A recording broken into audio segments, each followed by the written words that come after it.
Kinilala ang galing sa pag-arte ng dalawang kapamilya aktres na sina Maris Racal at Kyla Estrada sa naganap na 2024 Tag Victorious Awards sa Chicago, USA.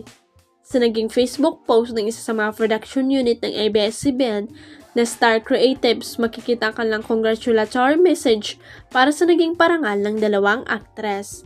Sina Maris at Kyla ay gumanap sa teleseryeng Can't Buy Me Love bilang mga kapatid ng bidang si Bel Mariano.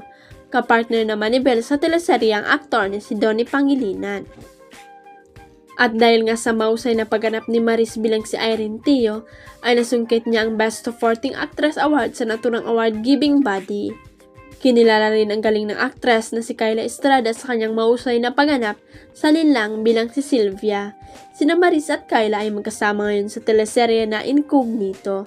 Kasama rin nila sa naturang teleserye sina Richard Gutierrez, Daniel Padilla, Ian Veneracion at Anthony Jennings.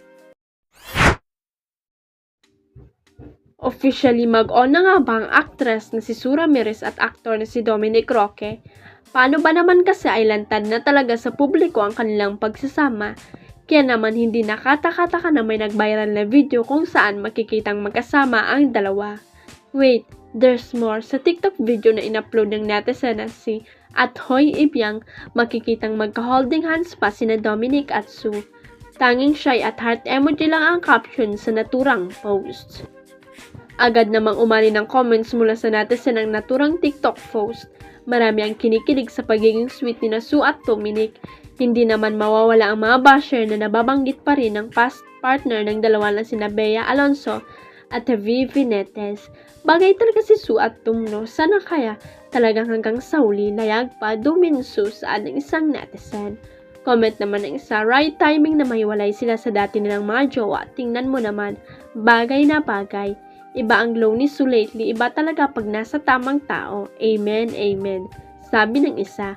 Chika naman ng isa, sus, bakit ang bilis naman atang nakamove on?